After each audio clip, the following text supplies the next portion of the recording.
Where money rules the world, they march on. The capitals of capital have been occupied.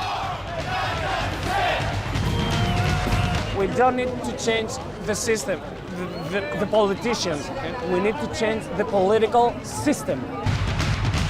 Around the world, they have traded their homes for tents. If we are fighting against the IMF and ECB, then these are our Mubaraks.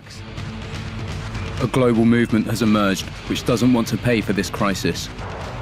It is outrageous that the young must now foot the bill. They question the system and fight against those who represent it. The response of the authorities: pepper spray. Educate yourself. Take Business 101, Economics 101. They call themselves the 99%. Their stories are the stories of outrage. I've never been in a party. I've never been to a demo before. It's the largest social movement in 30 years, and its spirit has yet to be broken. But can the protests on the streets really alter the course of the world? Should we really put capitalism in handcuffs? And should these indignant citizens be allowed to have an influence?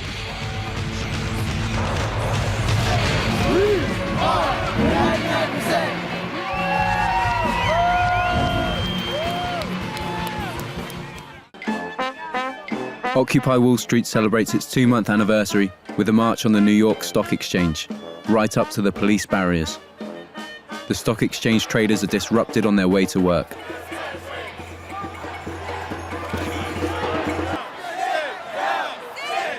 So there's a nonviolent direct action.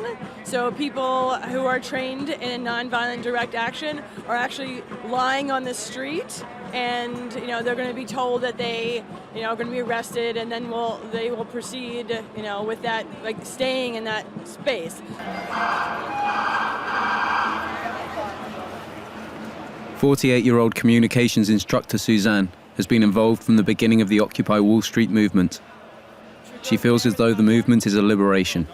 Finally, after so many years of people not saying anything, I mean, it just seemed like, one thing after the other in this country was so absurd, and then there was no response. Suzanne is a trained mediator.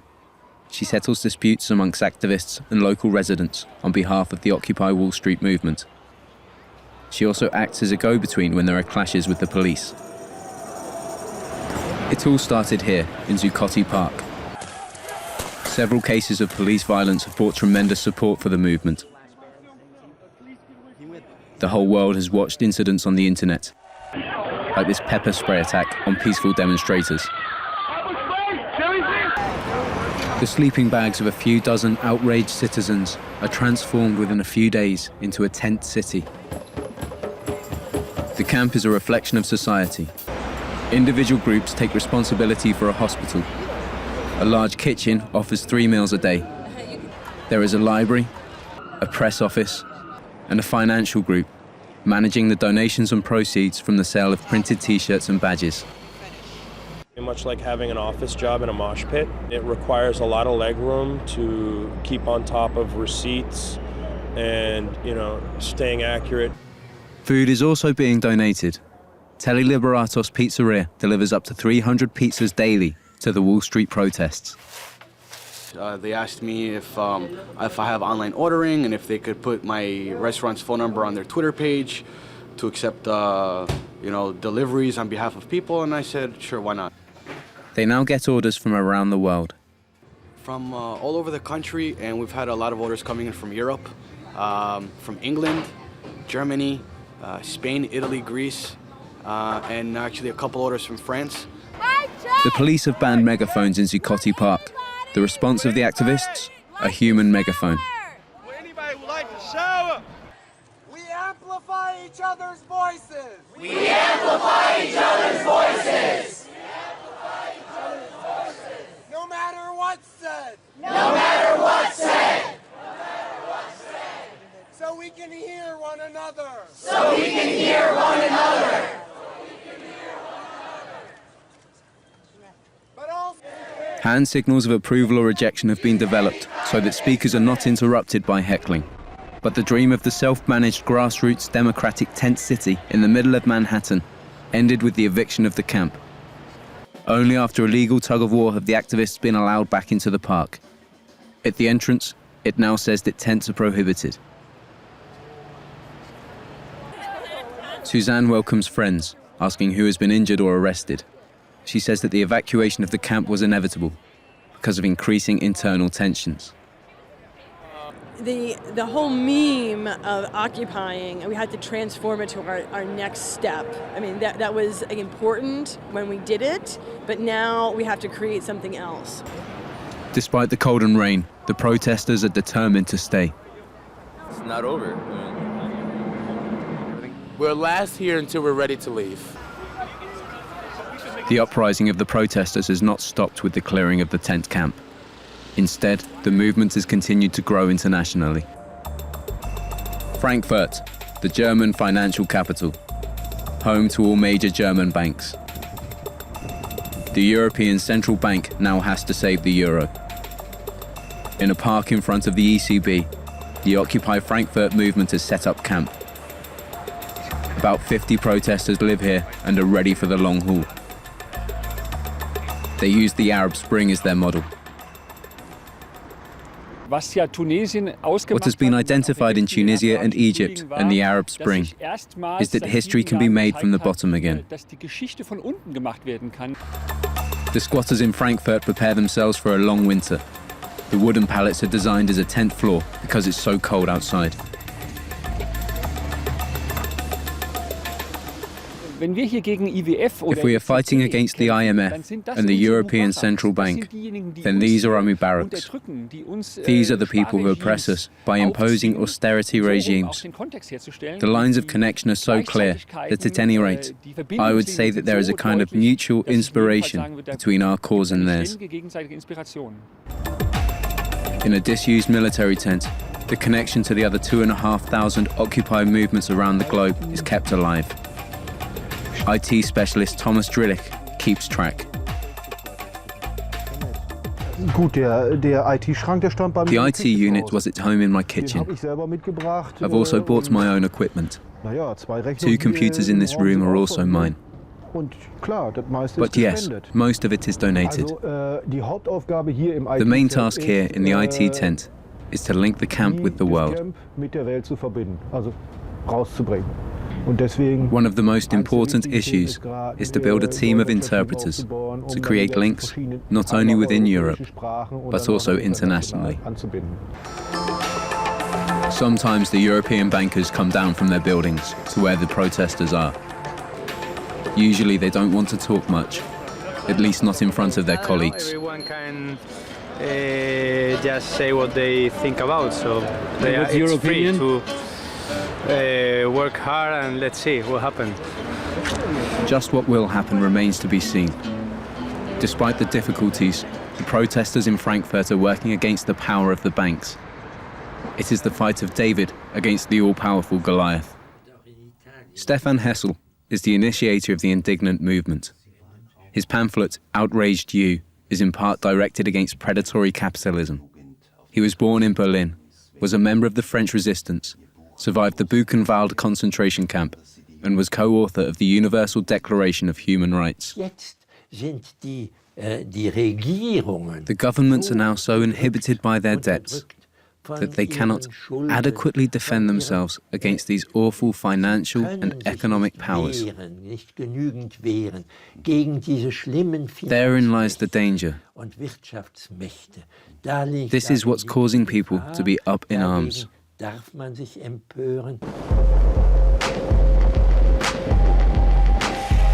In Greece, there is a new generation of outraged citizens. In no other country in Europe have they fallen as hard as here. The state is under the supervision of international financial authorities, and the outraged keep their position in front of Parliament on a daily basis.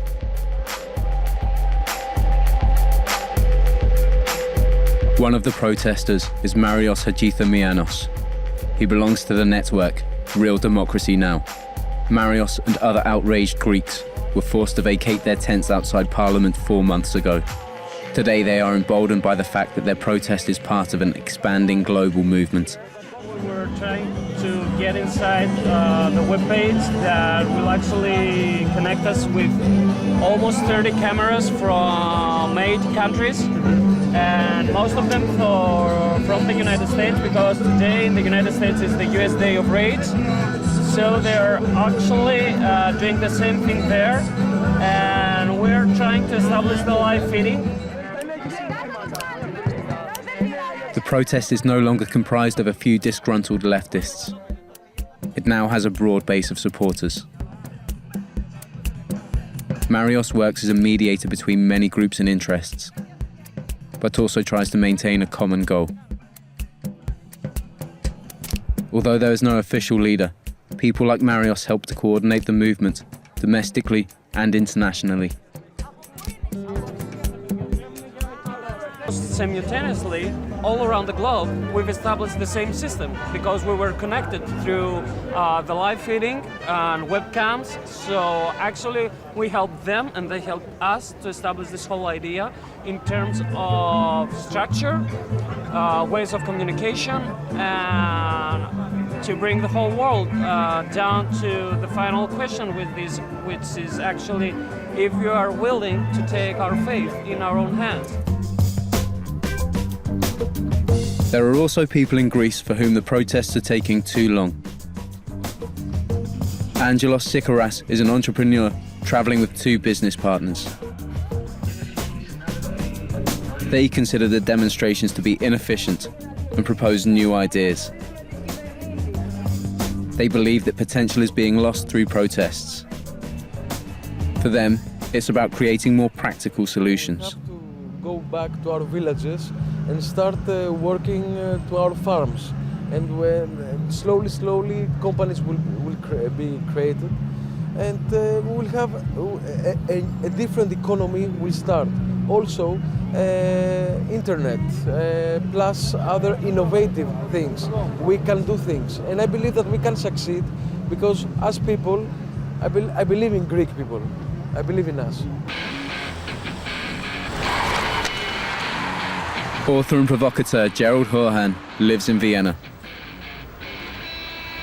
He thinks that the debt crisis can be overcome, but only through hard work.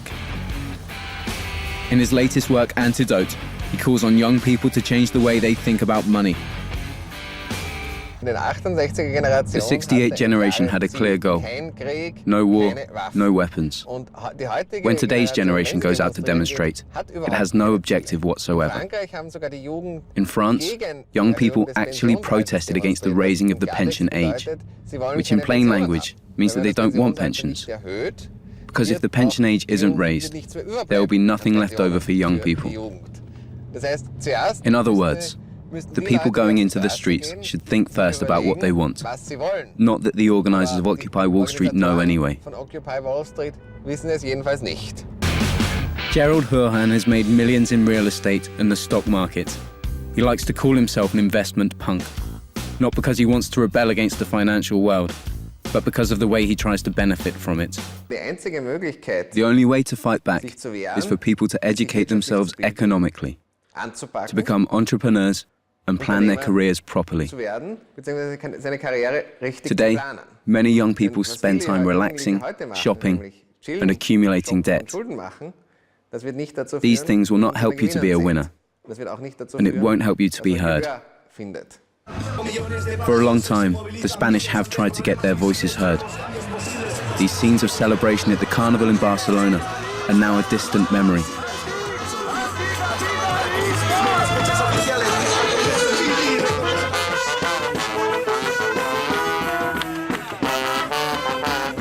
The younger generation is outraged, and rightly so. It's now clear that they will be worse off than their parents. A whole generation has lost faith in their future.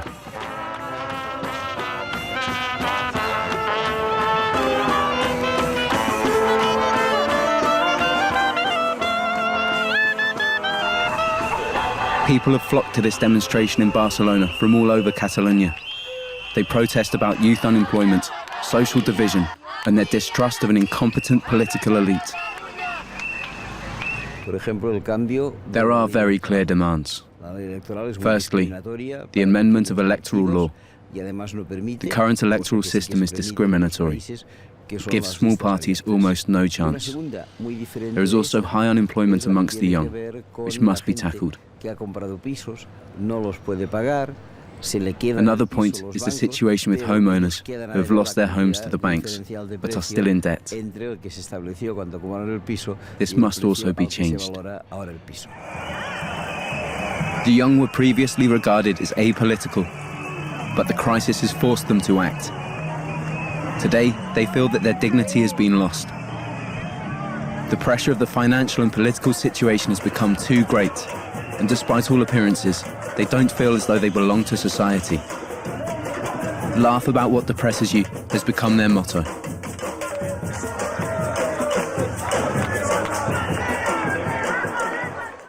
When the protests on the street take a break, it continues on the internet, on places like Twitter, Facebook, and the blogs of the 99%. The 99% are putting their personal stories onto the internet because they are outraged that they should bail out the wealthy minority. The phenomenon of global protest is now being studied academically. Marion Ham teaches at the University of Lucerne in Switzerland. She understands the codes of the global movement. The movies that are linked through Twitter and so on help to produce images that go around the world. And these images again go on to recreate the format and repertoire of the protests that make this movement recognizable in many cities on different continents. Like other places in Europe, grassroots cooperatives and collectives have been formed in Spain. They spring up for different reasons, often with local concerns, but also with wider, overarching ideals. Enric Duran is one of the leaders. He's part of an anti-globalization, anti-capitalist movement, which is linked to others around the world.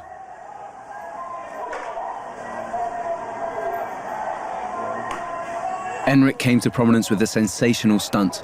Between 2006 and 2008, he took out a number of loans with different banks, totaling almost €500,000, which he then distributed to anti-capitalist projects. The stunt earned him the nickname Robin Bank. He wants to use what he did to spark public debate.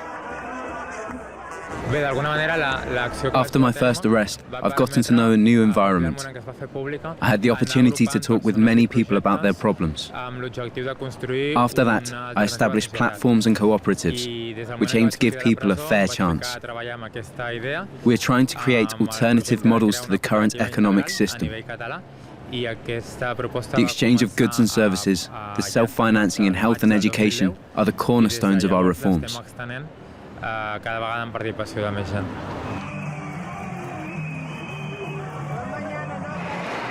Back in Greece, the outraged have given up trying to pay for the economic crisis and are trying to help themselves. Ioanna Sturgio doesn't want to pay the toll tax.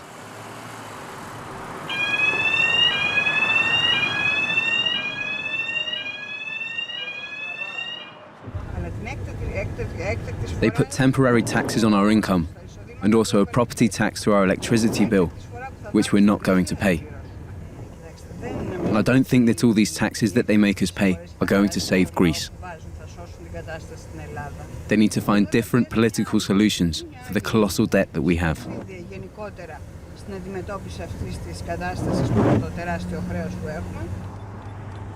Activists of the I Do Not Pay movement have an appointment on the motorway. The so-called vain actions of these outraged citizens are now legendary. Whether it's motorway tolls, or a subway ticket, gas, water, or electricity. In many cases, they are no longer paying. They say that if the wealthy had paid their taxes properly in the first place, the state would not be bankrupt. This is a subject Ioanna knows a lot about. She works as a tax consultant and wants to prevent the middle class from footing the bill.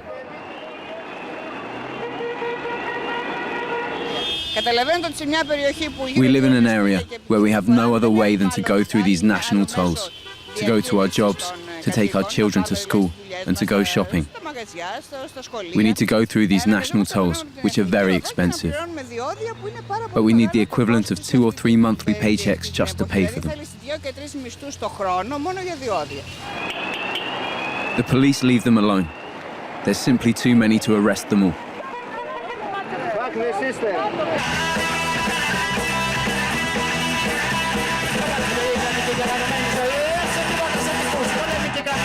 Greece took part in a day of global action. It first started in Asia, continued in Europe, and reached its peak in North America.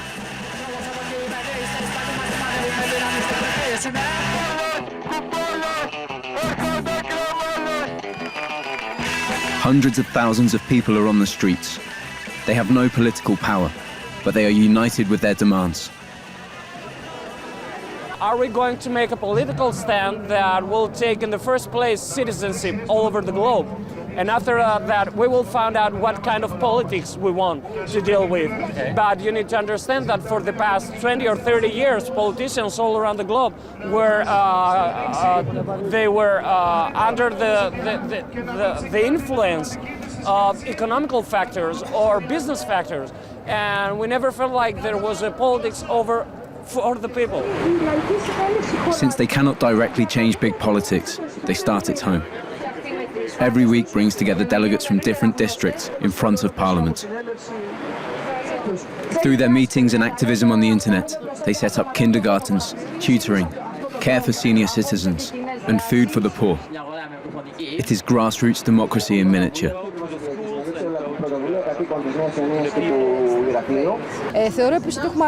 I think we have taken a long time to do something, and what we're doing now is very little. But I believe it will become bigger and bigger. I don't have an answer for tomorrow. We live now, and if we can change what happens now, the future will take care of itself. By the end of the day, there will have been nearly 1,000 arrests in New York. Things will be harder from now on.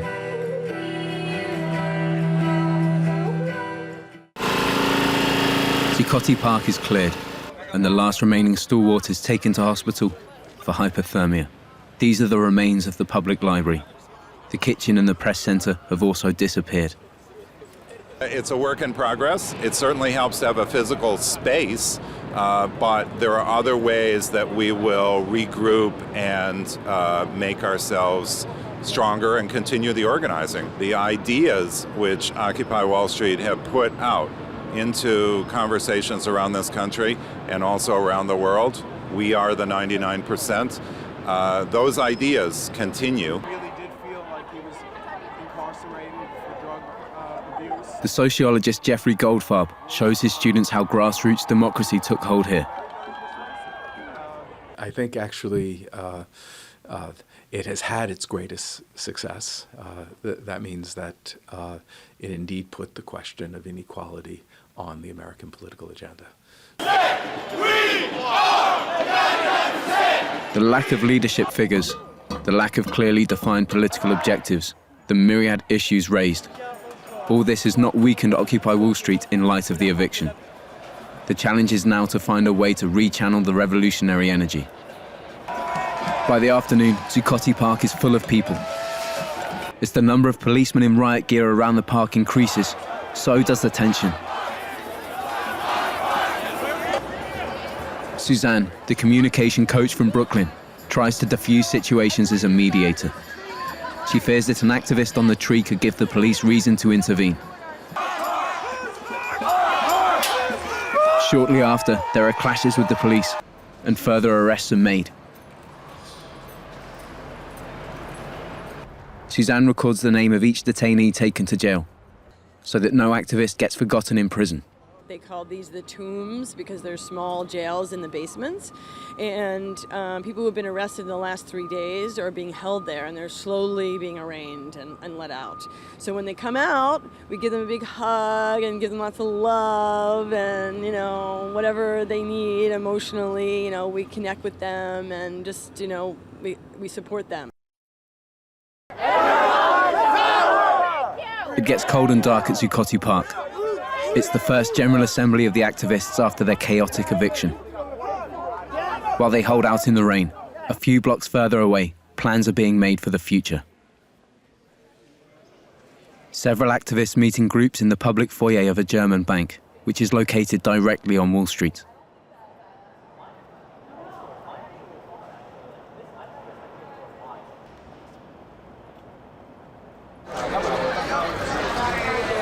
The tenacious Spanish youth are also fighting for their future.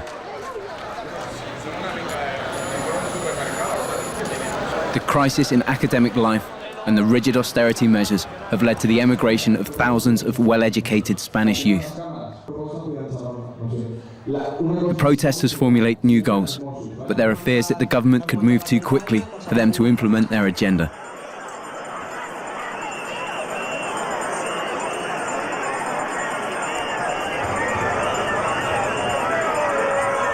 The disappointment in Spanish society can be heard everywhere.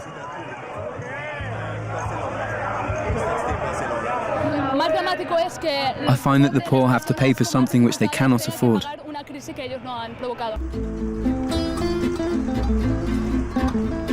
The ailing Spain is unlikely to meet the wishes of those who are outraged.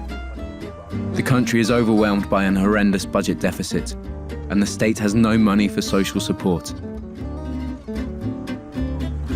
Job losses are often accompanied by the loss of housing, as many Spaniards have acquired their homes with credit. 500,000 families have lost their properties in recent years, with many being made homeless. If banks find themselves repossessing a property, they end up spending only 2/3 of the original purchase price. The buyer still owes the bank for the rest of the money. As a result, there are many people who remain indebted for life. You buy an apartment and have illusions that you can live a life of dignity, and yet we have nothing. The banks have thrown money at me, saying, "Don't worry, buy everything." But I have not taken more loans. Forced evictions have become a part of Spanish life in recent months. Activists across the country succeed again and again to stop hundreds of apartments being repossessed, at least temporarily. Most of the time, the eviction dates can only be postponed. We live in an increasingly global society. We no longer simply live in nation-states. The major problems we are faced with, the problems of poverty, the destruction of our planet, these are global problems. They need global efforts. Spain has looked on with interest at the global events of recent months. The movements across Europe and the United States have set new standards for political discussion. As the protests continue developing, changing shape and spawning further sub-movements, what's next for the outraged citizens of the global economic crisis?